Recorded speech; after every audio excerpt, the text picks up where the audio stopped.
yoon la ci yorin wu nekk tege ci yoon wi ci rajo Futur Média alxames bu nekk ak El Hadji Assane Gueye jotaayu waxtaan la bu dul bàyyi dara politique société culture sport ci gàttal lépp lu laaj waxtaan leeral ak yoonal ci yoon wi lañu koy waxtaanee yoon wi ak El Hadji Assane Gueye alxames bu nekk ci rajo Futur Média.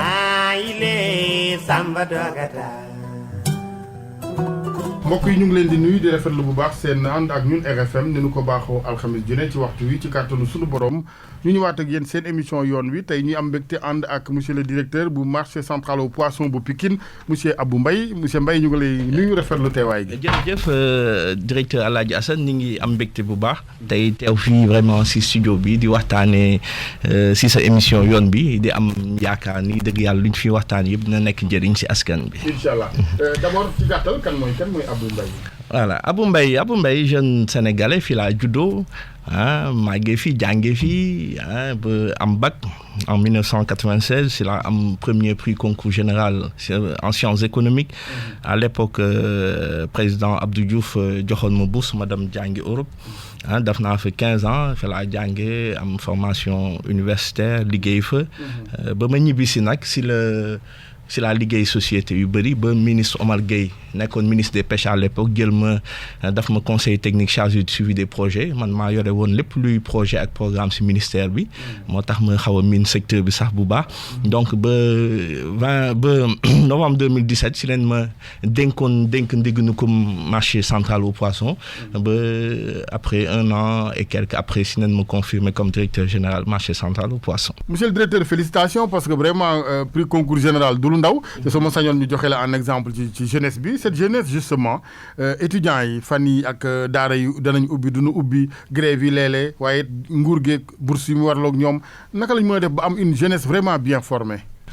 Une jeunesse bien formée dafa naa son excellence président de la République lu mu investir si jàng bi am na solo mais xam nga réew dina dem benn moment dafa am sacrifice yoo xam ne mënul ñàkk.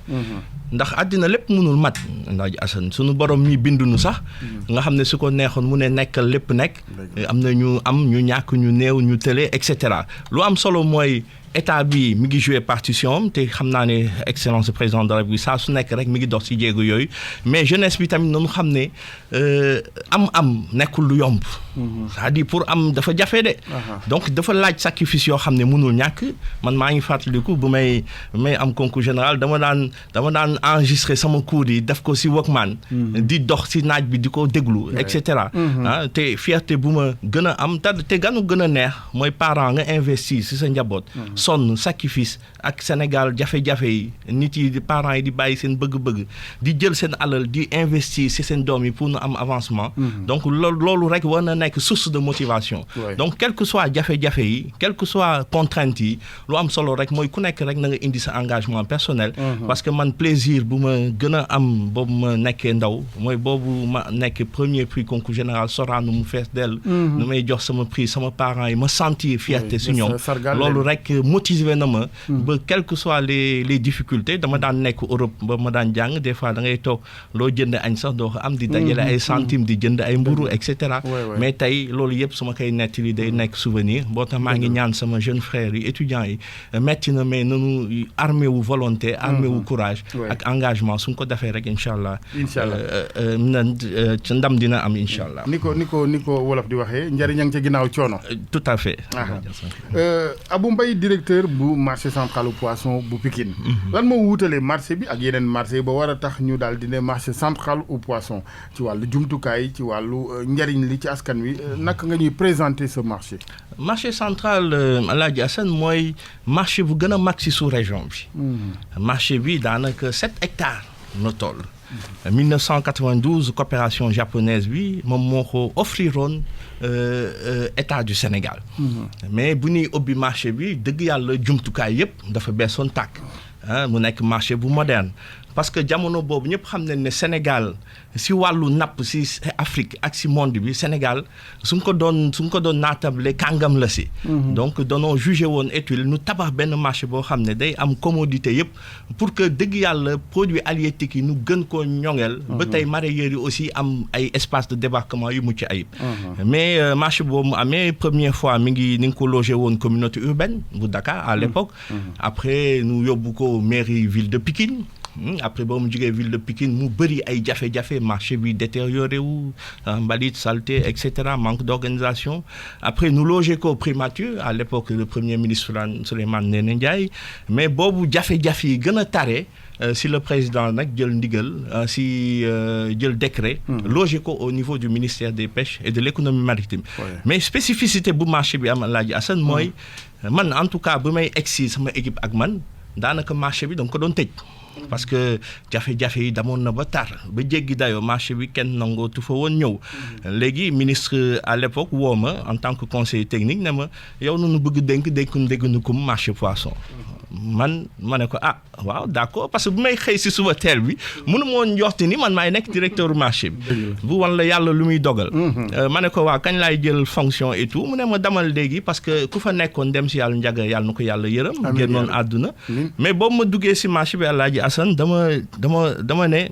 nga te ministre bi man bugguma parce que fekk naa marché bi mu melukaan boo xam dama ne mais lii nan la ko nit mun defaraate bu mu baax boobu si ngoon si ma dellu si bureau mu ne ma alors Abou jël nga fonction ma ne ko waaw ma ne ko mais monsieur le ministre xanaa di nga ma jox moyens yu bëri budget pour nous réhabiliter marché bi mu ne ma non pour l'instant yow toog fa rek nga jàpp sa ñàmbur en attendant nu xool njiitu réew mi war na fa moderniser waat marché bi dugal fa koom-koom bu bëri voilà donc loolu si laa toog ma ne mais maa ngi si bureau ma xam naa foofu sax anecdote la bu gàtt bu may gaaw maa ngi si bureau ma ne ko mais si sama xel maa ngi ne mais yow Abou yow nga nekk jeune nu saisir la pêche nga war a am fulla am fayda relever défi bi ndax nga mun dénk la leneen nga toog fii di xaar si sama xel ma ne mais Alaaji Assane wax leen ma si téere Alxuraan fan la yàlla bind lu baax nit bu weex na nga ko jagleel lu bon nit bu ñuul si sama xel ma ne mais ban réew si àddina États-Unis Chine Asie Japon Afrique amul réew bu développé ay jinne tabax ko ma dellu siwaat si bureau mu ne ma dafa am loo fàtte ma ne ko 100 jours laa la may ma moderniser marché bi mu ne ma Abou 100 jours bëriwul de mais effectivement boobu muy ñëw ak gouverneur sol ay bot en 100 jours après mbalit nu dindi saleté nu dindi lampe nu taal koom-koom bi nu delloowaat ko fu mu war a dugg parce que marché central lu fa gaawoon da ngay gis benn agent buy man bu may egsi da ngay gis benn agent buy fayeeku 80 000 di bokk ay natt 15 000 par jour loolu xel mënu ko nangu nga gis agent boo xam ne day yore ticket marché yore ticket boppam nga gis koo xam ne du liggéey fin du mois rek lay ñëw dugg nu fay ko mu delluwaat yooyu yëpp nag nu daal di koy dindi ba tey marché bi dëgg yàlla tey ku fa dugg ak sa grand boubou bu rafet bi mun nga fi doxantu tey daf say course ba génnaat te deret du laal sa yére très bien loolu la ñuy xaar ci un jeune tout à fait un jeune bu ñu dénk dara xëy na le contraire serait décevant de tout à fait waaw parce que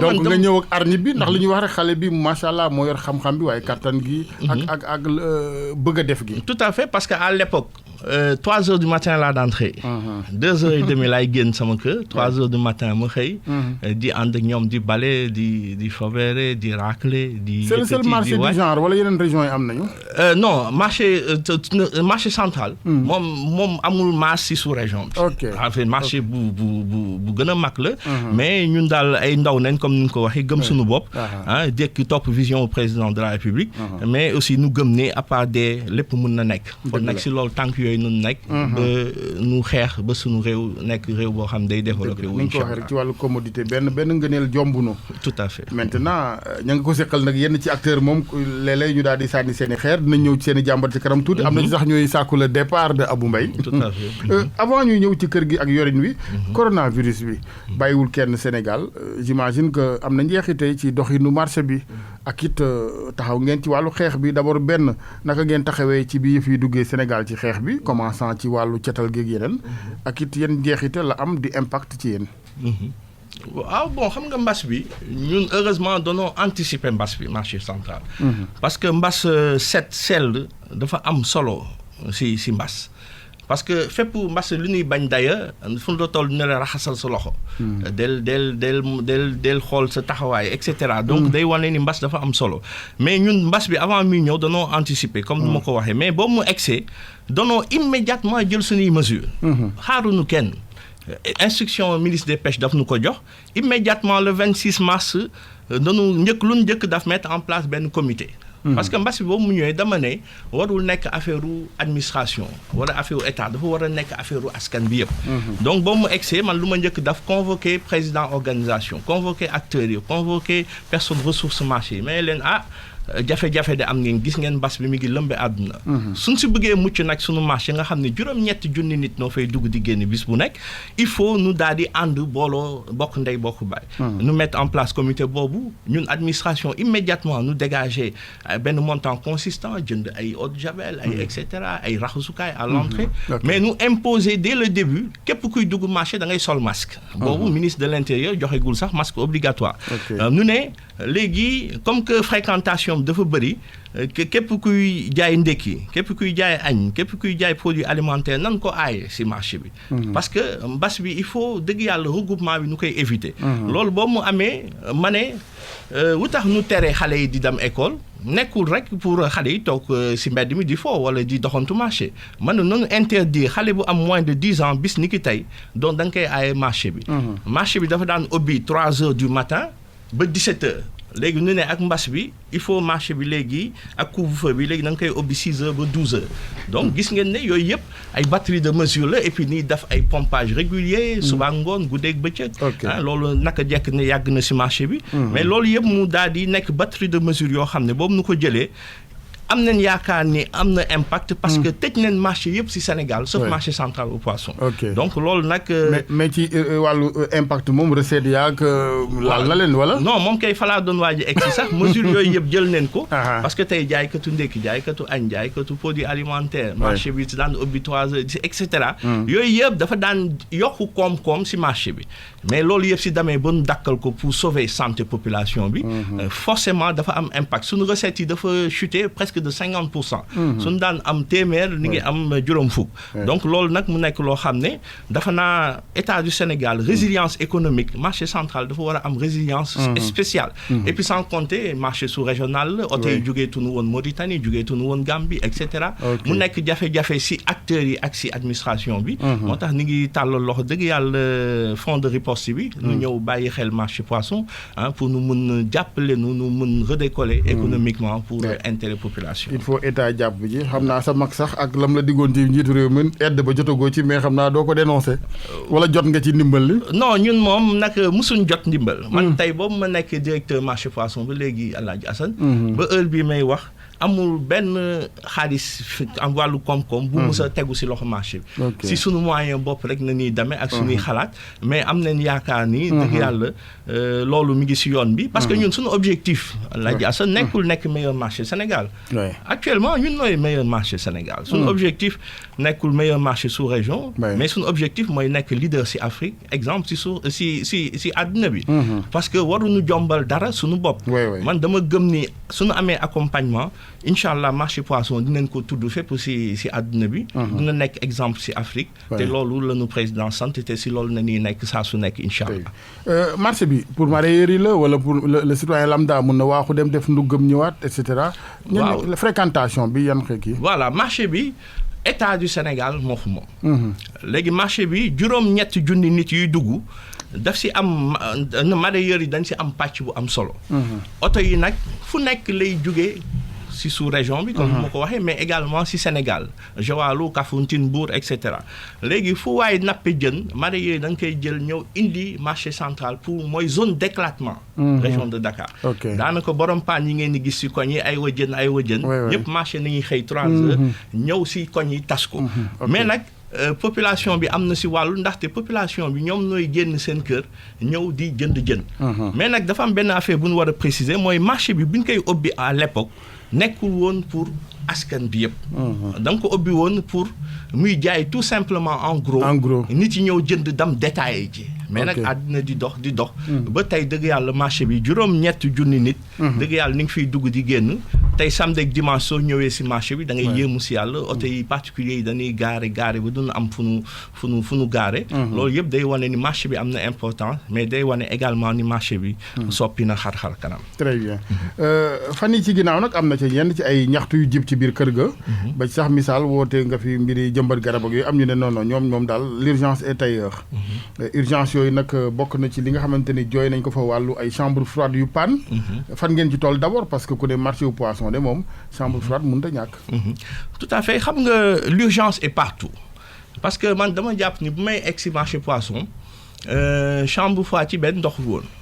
sunu glace en barre bi doxul sunu glace écaille bi doxul mais lan mooy jafe-jafe marché bi mooy xam nga Alaaji Assane yow tey soo amoon benn oto. nga am ko depuis 1992. oto boobu tey amul fépp fooy dem di wut pièce de rechange ba nu ne la pièce yaa ngi. loolu mooy lan mooy sunu chambre froide yi bu ñu koy tabax. 1992 ba 2020 tey. mais durée de vie am dee na. man boobu ma ñëwee maa ko xaw a dóor ay perfusion mu xaw a taxawaat tuuti. mais dam na ba léegi nag dafa daal di rës.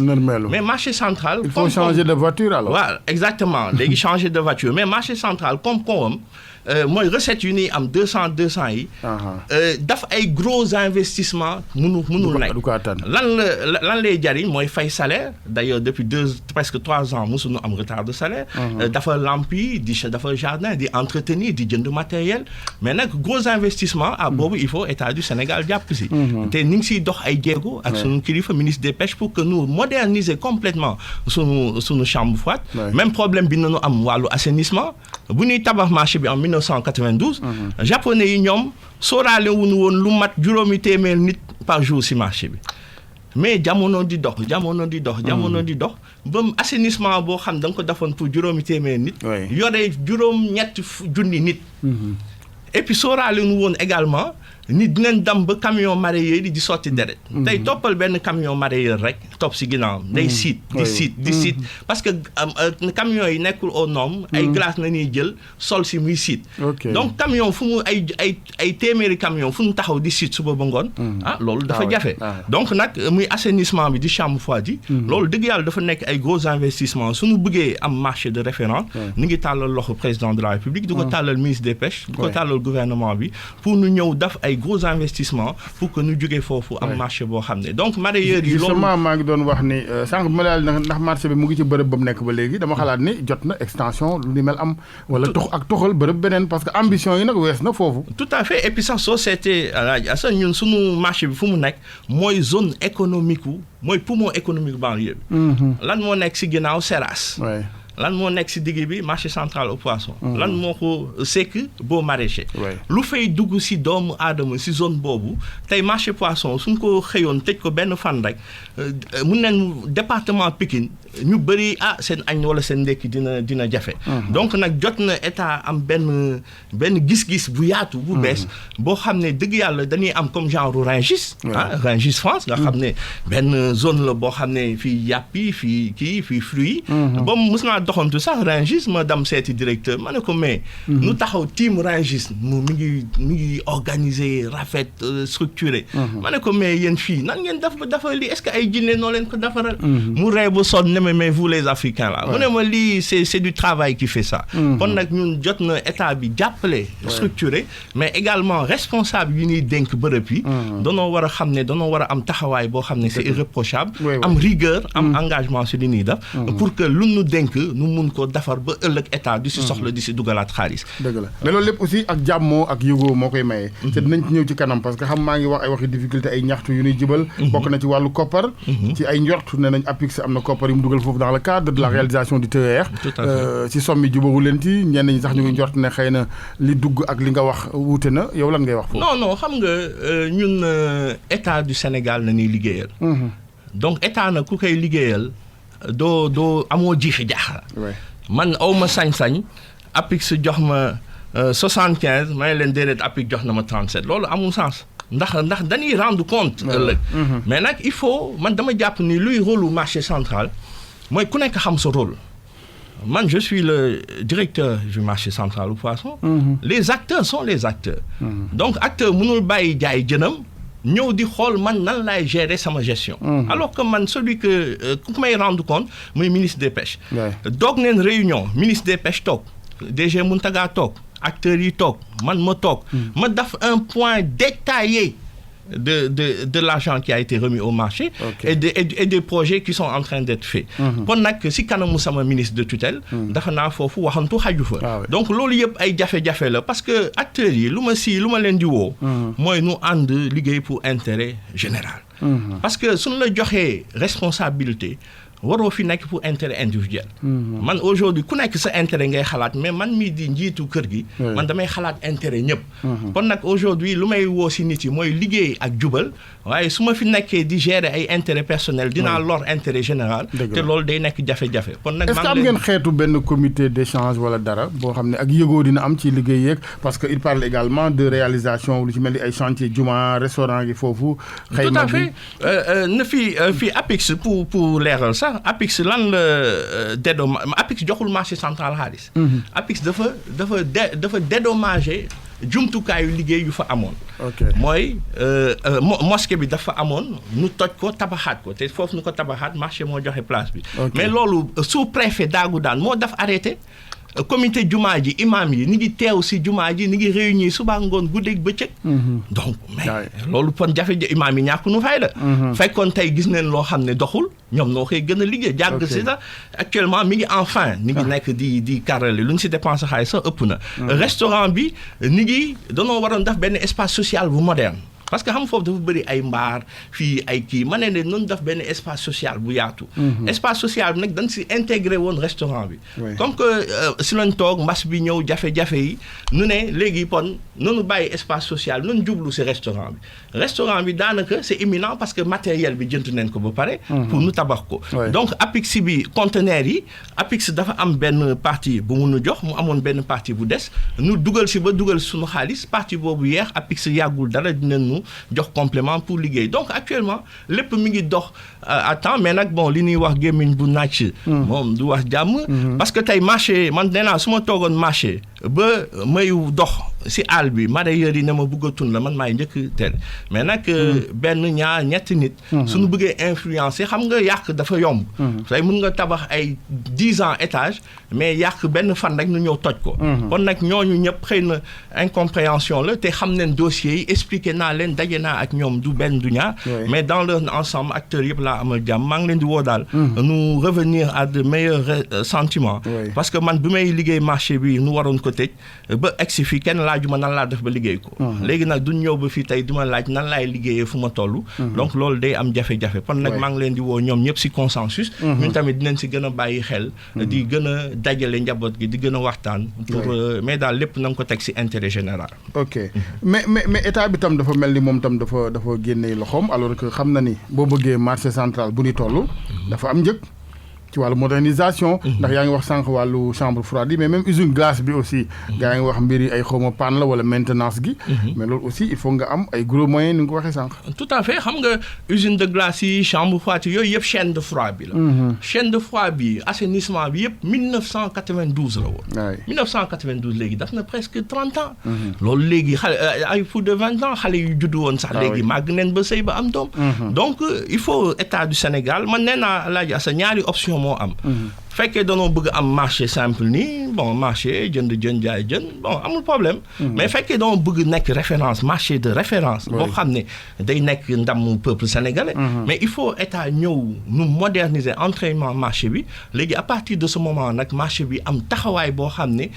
parce que tey suñu la dénkee investissement da nga war a sóoraale day yàqu mais nag ñun peut-être suñu prédécesseurs yi dañ doon di liggéey mais machine bu bees si amee da nga war a toujours di teg koom-koom boo xam day sóoraale ni ëllëg si yàqu nga mun ko changer moo tax ni ngi tàllal état mu ñëw moderniser leen suñu chaîne de froid bi dafa ay chambre froide ay tunnel de congélation dafa suñu assainissement mu nekk assainissement mucc ayib léegi à partir de là li si des marché bi moom recette am mun na di ko entretenir pour mu nekk marché boo xam ne day nekk mbégte mareyeurs yi amul aussi fent goo xam ne yow en tant que directeur wala kilifa yi foofu acteurs yi et tout ngeen fent ko ci wàllu partenariat pour am dimbali aussi am na ñu dem di ko wuti ci yeneen yoon wala seen naatangooy bitim réew et cetera. tout à fait donc wàllu coopération décentralisée. tout à fait man soo seetlee d'ailleurs sax boobu ma ñëwee nit yi dañ ma ne damal seeti japonais yi. nga jàppale la.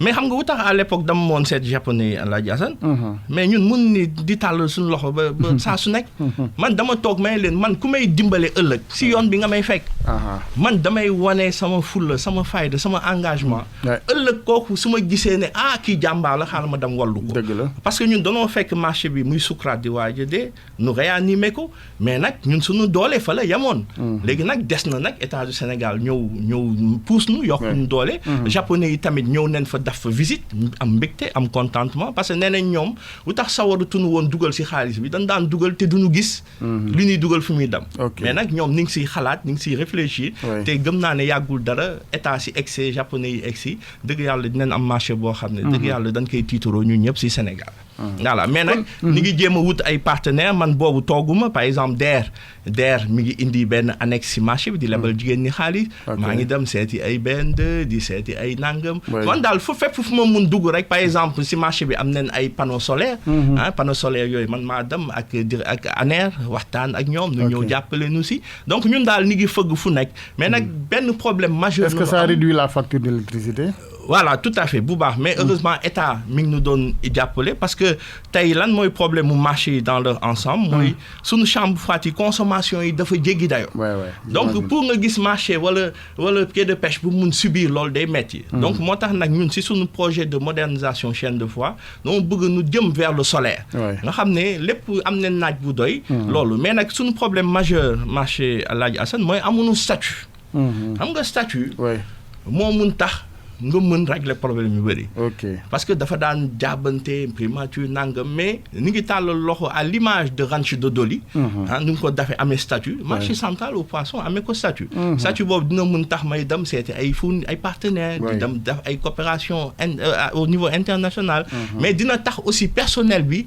am jumtukaayu liggéey parce que ñun on a plus de 200 et quelques agents mais munu statut bi tax na mun nu am bulletin de salaire mun nu am IPRES mun nu am assurance maladie xam nga et cetera donc statut bi dafa ëmb lu bëri loo xam ne ni ngi si te statut bi kenn mënu ko lu dul njiitu réew mi mais ni ngi ko si tàllal loxo di ko ñaan lu mu defal waa Ranch de Doli mu ñëw defal ko marché central pour nu mun vraiment am décollage bu am solo très bien kon daal ci gàttal moom mën na su la wax rentabilité concernant le marché dafa mel ni de non marché bi wala loolu taxu ko jóg aussi parce que marché bi lu ko tax marché bi daf bénéfice taxu koo jóg marché bi man dama jàpp ni ne problème la sax si marché yi dans leur ensemble man mës neen ma woo au niveau du ministère de l'urbanisme mais leen waxtaan wax dëgg si la parce que marché sooy fay juuti pour juuti boobu du dellu si yow la mais soo fayee juuti boobu dellu si yow si raxas si nettoyer si defar si taal lampe mais marché bi day yàqu donc nag marché loolu moo tax mu amoon problème moo tax ñun suñu vocation nekkul daf bénéfice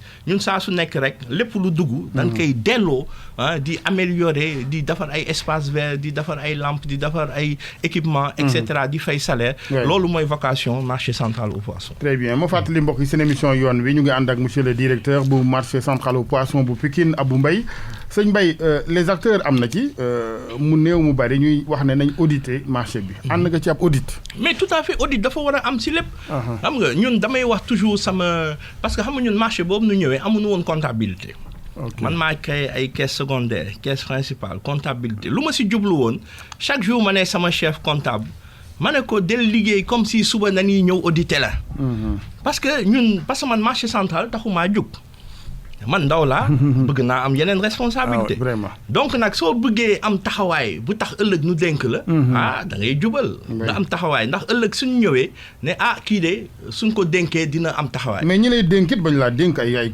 lu mel ne ay cadeau posé nekk yooyu aussi tamit parce que vraiment nit boo koy jox da nga koy jox loo xam ni da ngay am suivi di ko toppatoo di ko may gët je pense au ministre je pense au président tout à fait bon man de du cadeau empoisonné xam nga wu ndax tax na tey marché central ma wan àddina bi yëpp ni ndaw yi jox nañ jar nañ dénk responsabilité parce que ñu ma jiitu woon ñëpp ay cadre de haut niveau na nekk ay ñu ma mun jur mais lu nu tëlee man si laa ñëw en 100 jours ma réaliser ko parce que aujourd'hui marché central au poisson man gëm naa ne état bi sax baax na mu bàyyi woon tuuti xool nan na ñuy doxalee parce que bàyyi boobu moo tax nu ñun wane ni dëgg yàlla lu mënul nekk amul léegi nag xam naa ne état bi mi ngi si yoon bi di ñëw mais suivi bi daf si am solo. parce que loolu mooy suñu problème Sénégal ñun dañuy même tey ni ngi wax modernisation des marchés tey Sandaga mën nañ ko defaraat bu mu taaru. mais si amul organisation amul suivi. parce que marché central bi ñu koy tabax bees la woon. Sandaga bi ñu koy tabax bees la woon. marché bépp marché bu fi nekk te yàqu bees la woon. donc il faut ñu xalaat réorganisation complète marché yi. ñu structurer leen marché yi am ay gestionnaires. am ay conseils d'administration am ay conseils d'orientation et cetera. pour que xaalis buy dugg nu koy xam nan nga koy jot kon nag audit boobu. ñun de dëgg yàlla amuñu si benn jikki-jàkk daanaka sax audit bi soriwul ndax man saa su nekk lépp document administratif financier buñ ma laaj. si ngoon si dañ koy daal di def paquet yóbbu. donc marché képp fu fa génne dërëm rek yow signé neen ko mi ngi si kayit.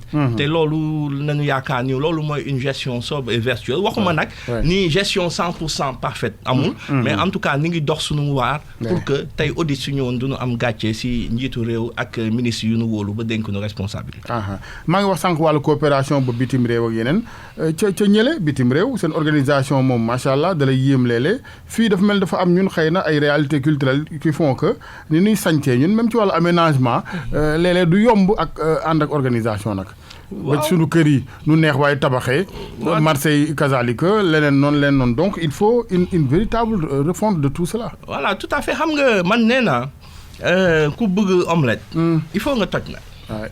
toj nag dina jafe. mais on peut pas est-ce que mun nañ continuer.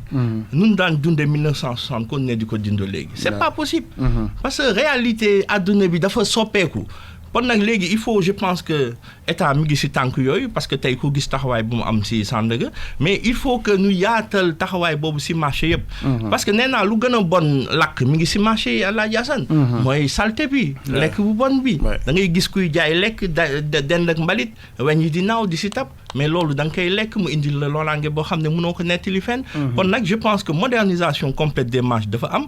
nu xool marché fu mu war a nekk aussi nu nekkal ko fa.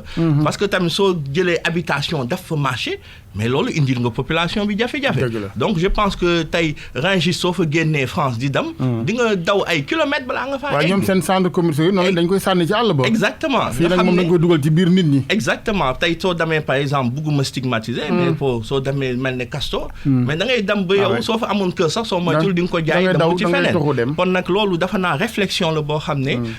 état bi mi ngi siy liggéey ñu ngi félicité bu baax ministre de l'urbanisme aussi. mi ngi siy dox ay jéego. xëy na daal suñ si xuusee tuuti ba pare am taxawaay bu dëgër. du ñàkk ni incha allah dina am changement du yàgg dara si wàllu woowu. waa Pikine pour gën a wàcc ci suuf ci waxtaan wi ban njëriñ la leen marché bi amal ndax bu ñu nee njeexitee marché central ci sous région bi ci Sénégal naam waaye Pikine gañ ko foofu tuddee sax. ñoom waa Pikine gis nañ seen bopp. c'est-à-dire marché si nekkee jëm. Pikine mooy xol bi. ok. tey Pikine si nekkoon jëmm marché poisson mooy xol bi maanaam tey suñu jëloon marché central ne ko coppet si Pikine dina am jafe-jafe yu tar Pikine ni ngi fay gis seen bopp maanaam si wàllu doomu Pikine yu fay liggéey macha allah. daanaka si plus de 200 si agents yi plus de 85% ba 90% ce sont des enfants des fils du département. donc loolu day wane ni dëgg yàlla ñoom ni ngi fay te ñu fay ñëw di dugg di jënd jën yëpp si juróom-ñetti junni nit yi mun neen wax ni. juróom-ñaari junni yëpp si département bi nañuy xëyee di ñëw donc marché bi am na koom-koom bu am solo. si wàllu commerce. mais aussi si wàllu emploi. mais emploi yooyu rek lu des rek mooy nu sécuriser leen. ak kii boobu ma tudd sànq. affaire statut bi. loolu dina gën a renforcer gën a sécuriser ndaw yu fay liggéeyee. mais marché central sans Pikine sans marché central. dafa naa Pikine existé wul. dëgg la ñu ngi doon wax wàllu environnement ci njëlbéenu waxtaan bi yeeg jëmbat garab ak yeneen waaye ku ne marché ne ay mbuusi plastique ak yeneen. foofu tam xam naa ni il faut que ngeen jóg ci lan ngeen noppee contribuer à cette dynamique de jële fii mbuusi plastique yi pour l'environnement. donc ñun jël nañ benn mesure bu yàgg interdiction totale sachet en plastique biir marché poisson. dinañ def très régulièrement des opérations parce que ñun pour ñun état si waxee rek ñun dañoo war a jëfee si saa si donc loolu mesure boobu ni ngi koy charge régulièrement dinañ def ay opération mais soo gisee ni ngi wax soo gisee ma def ay reboisement. xam nga jamono day dox. te sooy gérer da ngay gérer une gestion globale. Président de la République mënul génn joxe bëgg-bëgg joxe ay directives ñun ñu ne tekk toog di xool. marché poisson dafa war a nekk un marché vert. un marché boo xam day vert à tous les niveaux. ñu ngi waxtaan sax ak direction de l'environnement pour xool sunu mbalit yi sunu déchets yi. nan nañ koy soppee biogaz. Donc projet boobu mi ngi en cours ñu ngi siy waxtaan ak ministère de l'environnement ak direction de l'environnement pour après ñu xool partenaires yi nan la ñuy ñëwee investir marché pour marché bi nekk un marché vert à tous les niveaux si wàllu déchet si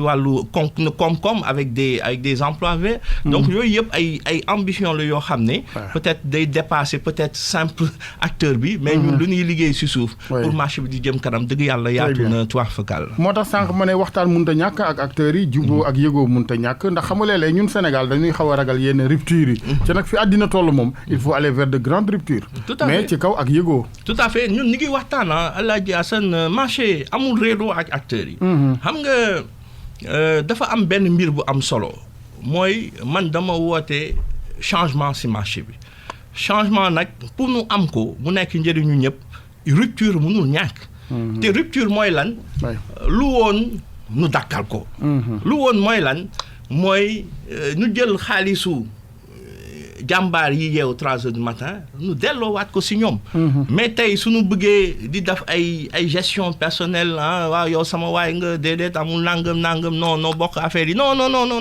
loolu su ko defee marché bi day daal di ndërmeelu donc nag lu ma leen di woo mooy dëgg yàlla intérêt personnel ay bëgg-bëgg personnel nu daal di koy teg ci jafe-jafe bi nu ànd ñun ñëpp di waxtaan boobu président organisation yi bi may def par exemple reboisement bi président organisation yëpp noo ñëw sauf peut-être délégué yi te ñoom dafa naa problème bu nu am nee naa leen il faut nu bàyyi bëgg-bëgg personnel yi il faut nu xool lu amal njëriñ askan bi mais nag incha allah dinañ leen gën a ni ngi leen di woo ñoom ñëpp ñu gën a toog waxtaan mais waxtaan bi nag na tegu rek si kaw loo xam ne day nekk intérêt mareyeur yëpp bañ a nekk intérêt benn groupe rek ci dëgg daal maanaam waaw si dëgg macha allah tey jii yow vous êtes bien placé pour dire ndax Sénégal amati na jënam déet ñu bari dañoo am impression bi daal ñun ndekete jën yu mag yi xëy na pour baadoolay daal ñoom ci yaboo yi yu sew yi maa ngi koy évoqué keroog ak monsieur le ministre de la pêche yow quand même fi nga ne may na la nga war ñoo mën a wax ndax réew mi jën yu baax a ngi feem déet ba tey ak it ndax baadoola bi jot gi dina yomb ci moom man de ñu jàpp ni jën manqué wul Sénégal man si laa bokk wu tax parce que boobu nu seetee mbas bi boobu mu ñëwee avion naawatul avion dikkatul da ngay ñëw di gis coof marché poisson di gis jën yu raar jën noble yi comme ni ñu koy wooyee marché poisson mais loolu lan lay wute ni nooy jën am na mais dañ koy jël di ko yóbbu nan ñoo koy yóbbu voilà loolu nag dafa nekk réflexion boo xam ne xam nga activité mareyage dafa nekk activité privée par exemple yow Alaaji Assane mënuma la ñëw fekk nga dem napp sa jën mais le non jën bi nii nga koy jaay na nga koy jaay ministre de pêche suñu kilifa wax il faut qu'on ait un consensus large moom mi ngi siy liggéey pour que ñu toog waxtaan ba mu am au moins benn quota boo xam ne dañ koy wàccal peuple sénégalais bi parce que géej gi ñoom noo ko moom loolu nag dafa nekk waxtaan comme ni nga ko waxee au lieu muy nekk rapport de force day nekk rek benn consensus large boo xam ne te incha allah xam naa yaakaar ni xëy na ministre bi ak taxawaay bu mu am si wàllu waxtaan ak consensus du ñàkk dinañ si am solution très rapidement mais actuellement moom marché central jën am na fa coof am na fa sëdd xam naa ñu sant sàmb yooyu dinañ ne waxu coof rek lay wax mais incha allah ku fa ñëw di nga dugg si jàmm si set si sell te di nga am jën bu baax boobu mu yóbbaale sa kër réeroo wala boog li koy nuru diggante ministre de la pêche ak benn pàcc ci wàllu ñu yëngu ci wàllu pêche industrielle bi est-ce que am nga ci xalaat wala da nga naan rek parce que ñu ci mel ni waa GAEPES yi nee nañu daal ñoom ñu ngi tëw a jot ci licence te loolu dafay sooxeel yenn borom kër yi nga xam ni bateau yi ñu daal liggéeyee day mujj yàq seen ab liggéey lan lañ mën a yaakaar ci gindiku foofee parce que loo gis rek di naan réeroo amul ñàkk waxtaan la Alaaji Assane gis nga kuy waxanteeg yàlla tax man ministre Alioune Ndoye ba mu ñëwee secteur bi yàggul ñu ñëpp fi la ñu fekk mais gis naa si moom ku bëgg liggéey ku am rigueur mais gis naa si moom aussi ku nu dul xoqata loolu moom c'est une réalité nee naa secteur bi ministre Alioune Ndoye du ministre bërëb structure nangam d'une ministre groupe nangam. mooy yore pêche artisanale yore pêche industrielle yore économie maritime. donc yaatu boo xam ne moom dafa jàpp ni danoo war a jël koom-koomu géej gi delloo ko sénégalais yëpp nu daal di fi méng. mais nag mënu fi nekk pour benn groupe wala pour benn secteur. bàyyi beneen secteur. léegi nag. mais il faut tenir compte de l'intérêt de tous ces groupes là même ñooñee ngay wax ci industriel gi wala ñi ma tudd man. nii ñoom it ay sénégalais lañu. tout à fait mooy moo tax ñoom ni ngi liggéey seen liggéey. mais tamit soo bëggee wax man jox ma bàyyi keneen. yow jox nañu ñëpp. mais soo bëggee ñun bàyyi nu xel bañ a bàyyi xel keneen. parce que tey sénégalais boobu ñëw di wut licence kan moo koy nappal loolu yoonu kenn nekku si. mais sénégalais la parce que ministre bi tey du gis licence su chinois du gis licence moom sénégalais demande sénégalais te boobu ñëwee ba léegi lan la wax renouvellement rek la fi signé. donc lu am solo mooy noonu xam ne on a un ministre engagé. moom mi ngi topp fexe di xeex suba ngoon guddeeg bëccëg pour vision bu président Macky Sall am si napp mu daal di sotti. donc nag lu may ñaan secteur bi yëpp. mooy nu xam ne kilifa kenn du ko tuuti. c'est-à-dire waxu kenn du dàggante ko. si mbedd. c'est-à-dire yëpp waxtaan la rek. soo bëggee rencontrer ko bind ko ne ko yaay sunu kilifa bëgg naa toog ak yow mais soo bëggee dàqali ko si mbedd rek kilifa bi day daal di compliqué. te loolu day indi jafe-jafe. mais nag am nañ yaakaar ni ministre bi nu mu nekk homme de consensus. mi ngi woo ñëpp si liggéey. woo ñëpp si table bi pour nu ànd ñun ñëpp bokk ndey bokk baay. pour intérêt secteur de la pêche. li gënoon daal mooy ak jubóo l'idéal serait bien que nag ni nga ko waxee wax dëgg yàlla kenn du dandal lu toll ni tarafatal ay ni ci darajay kilifa. loolu moom am na. waaye tamit kilifa gi na xam ne ku yokkul yaa wàññi. ca bis bu fi benn pàcc ndësaxee ci wàllu napp mi ca di doomi Sénégal it problème am donc il faut trouver peut-être un juste milieu peut-être je dis. d'accord juste milieu bi moment bi may wax ak yow ministre mi ngi dem si benn assemblée générale collective nationale. suba gannaaw suba ba samedi ministre war na def tournée. donc mi ngi génn. di waxtaan ak njaboot gi. am na solo léegi nag lu si am solo rek mooy. ñun ñii nga xam ne nooy ay proches collaborateurs am di liggéey ak moom. di nekk ak moom réunion de coordination xam nañ yéene bu mu am. mais nag ni ngi engagé wu en tout cas si wetam. di ko jàppale te xam nañ ne dinañ woowaat njaboot yi yëpp. parce que li nga wax rek waxtaan. guerre yëpp si table lay mujjee. waaye na rafet ba soo leen dajee si table bi rek. ñaawoo du am incha allah. dëgg la ñuy waxante li mën a ne. ñu waxante lu mën a nekk. tout à fait ñu génn tuuti napp mi jeexale actualité bi ndax jeune nga di yëngu ci politique parti au pouvoir APR. n'est-ce pas jamono yi laata muy ñëw sax ci tolluwaay parti bi wala éventuel troisième mandat ndax mooy li xew. man bëggoon naa xam ndax ndaw ñi ni ñuy defee politique. coppiku am na ci diggante année 60 yi 80 léegi ak it bu boobaa ndax manis na am yaakaar ci yooyu ndaw ëllëg parce que lu ko mooy bu coppite amul wala yéen ngeen ñëw indi beneen touche mais dañuy continuer rek ñu baal ma waxin wi mel ni ay perroquet yoo xam da ngay toog rek ci mag ñi lu ñu wax rek nga répété bu nu saaga Abou Mbaye nga sànni saaga ba ca man gis naa ni ndaw ñi war nañu mën a jombale seen bopp loolu lanka doon ñi nuy jëfandikoo ay Cheikh Kano wax naa ko barki démb naa ko waxaat pour qui que ça puisse être nag ñu lanka doon lu ni mel maanaam am yéene ci seen réew am ay mais pourquoi pas ay innovation man de directeur El Hadj Assane man jombal naa ko sama bopp parce que lu may wax toujours man sama chaise bee di ma xaar marché poisson. mais du ëpp xam-xam moo tax ma nekk fa de. dëgg la du ëpp mbokk. du ëpp mérite. mais soo amee chance si sa peuple sénégalais nu dénk la. ne la yéen yaakaar na leen. mais da ngeen war a am taxawaay pour peuple sénégalais. mooy lan am yar am teggin am taxawaay. surtout di bàyyi xel askan bi bañ a xeeb ñi nga jiite. tey sama chaise bee ma toog yàlla moo xam est-ce que naa fa toogaat si kanam. man dara wóoruma si. donc lu tax ñuy jël photo président Macky Sall di ko teg si bureau bu nekk. directeur préfet. président Macky Sall si mënoon nekk ay junni nit mooy nekk ministre mooy nekk directeur mooy nekk préfet. ñun ñëpp si barkeem noonu amee responsabilité. kon nag il faut yàlla su la dénkee responsabilité président Macky Sall dénk la ko. da nga war a mériter confiance su population. mooy am taxawaay ay saagante wax bu ñaaw di dàgg sante. noonu te moment bu ñuy wax lu ñaaw am na sénégalais yoo xam ne ñu ngi si biir ndox mi. moment bu ñuy dàgg sante pour des intérêts personnels. am na sénégalais yoo xam ne ni ngi wër dépense mun nu ko am. est-ce que ñooñu ñun ñoo leen gën. gën ñu leen. dëgg la man nag maa ngi ñaan jeunesse bi nu am beneen taxawaay. beneen taxawaay mooy lan politique lan moo ko tax a jóg. liggéey pour yokk askan bi. man sama marché bee nu ma dénk. ba ki dem dan ma woon 11h ne ma taw na marché bi dafa am ndox dama tëb sol samay bot maa dam bale ndox mi 11h ba 7h du matin wu tax parce que jomboon naa askan bi xëy suba teel nekk si jafe-jafe man ma tëdd sama kër c'est-à-dire mentalité boobu noonu war a am politique président Macky Sall am na staff politique ñooñu ni ngi liggéeyu politique ñun nii nag ñu dénk ay responsabilité politique dafa am app liggéey am app mënuñu nekk 2024 élection ñu toog tey di wax si loo xam ne egseegul instant bi lan nañu sant mooy sénégalais yi dañu wóolu nee na dénk nañ leen nanu xeex subaak ngoon guddeeg bëccëg indi yokkute donc nanu am beneen ñun jeunesse bi nanu ànd bokk APR nangam benn parti bi ñun ñëpp ay jeunes sénégalais neen noo bokk ndey noo bokk ay mbokk noo bokk fu ñu jànge noo bokk fu ñu dëkke lu ñuy ñaawoo amu fi kon nag nanu ànd am yar am teggin xam nga Alaaji Assane foofu laay tëje si laaj bi gis nga développement Alaaji Assane dafa jafe de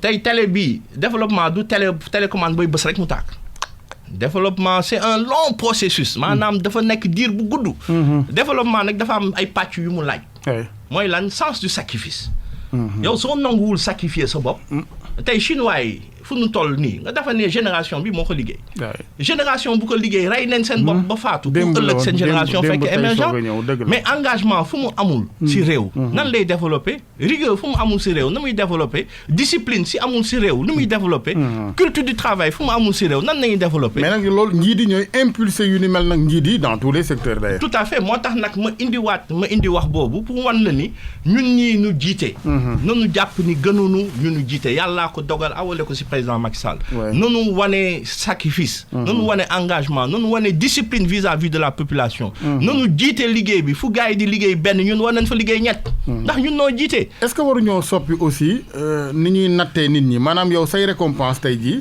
ñu xool ko ci li ngay liggéeyee ca marché central bañ ko xool ci ngeen baal ma waxin wi mbokk auditeurs yi ci bari wax ak politique xam nga Sénégal clientélisme politique aussi am na ñoo xam dañuy wax ba jël rek mais jëfuñu fenn ba jël dëgg la mais man wax naa leen président élection présidentielle si passé dama politique ba dugg boîte vocale mais boobu mu paree laa jël mbubbu politique bi sànni fële ma ne léegi lan mooy sama taxawaay liggéey léegi nag récompense nee naa dara dàkkul récompense yàlla yow sooy liggéey bul liggéey diw tax ci ki doylu yow liggéeyal yàlla tax ki doylu pas ki wut dara voilà si na pour man yàlla tax yàlla képp kuy ànd ak moom si jub ak si doylu ngay ànd ak moom léegi nag président Macky Sall ñun danoo ànd ak moom ndax yàlla ànd ak moom am vision politique bu partagé ko ak moom tamit nanu bàyyi xel ni moom mooy sunu njiit nu loyal envers lui parce que da ngay nekk directeur nu jox la responsabilité rek ngay xoggaliku di karang-karang te fekk doo dara tey tey loo mën ci toll taab rek soo ko amee fi nga toog doo fa jógee kon nag nanu loyal vis-à-vis du président loyal vis-à-vis de la République vis-à-vis des populations te su ko dafee rek incha allah liggéey coono du nul seen Abdoulaye daan na ko dox yàlla du fay wax di bàyyi jëf pour nag nanu jëf mais teg ko si dëgg ak yoon ak jub incha allah amul werante ni lépp lu si yàlla di teg rek xéewal lay nekk macha allah xam naa kon troisième mandat moom doo ci wax ndax ci say wax sànq yaa ngi naan lu jotagul waaw xam nga muuma soo bëggee nettali géntam da ngay sonn nga fekk muuma mënul wax nga bëgg nettali moom lu mu gént am nga jafe-jafe tey man gëm naa ne son excellence président de la République ku ko fekk léegi nii bureau dugg si xolam ak xelam lan moo nekk jafe-jafe nan la mun def pour wàññi jafe-jafe askan bi nan la mun def pour Sénégal nekk émergent léegi nag ni ngi 2020 jëm 2024 bëgg wax loo xam ne egseegul kon nag nunu concentré wu dëgg yàlla si lu tax nu wóolunu mooy population bi nekk si seen jafe-jafe léegi nag waxu politique si jotee waxu troisième mandat si jotee loolu fu nga koy waxtaane beneen waxtaan la boo xam ne actuellement Sénégal yi nekkul seen priorité Sénégal yi nekk seen priorité mooy dimbale leen si ndox mi dimbale leen si mbas bi dimbale leen si wut dépense te loolu yëpp ni ngi siy dox ay jéego suba ngoon guddeeg bëccëg. très bien Abou Mbaye RFM a ngi lay gërëm bu baax di la sant. maa ngi lay fay Alaaji Assane. jërëjëf mu nekkoon ak ñun mbokk yi seen émission yoon week RFM directeur bu marché central poisson bu Pikine monsieur Abou Mbaye ci technique bi Abdoulaye Diop El Hadj Assane Gueye ci micro bi ba alxamis ak jàmm incha allah.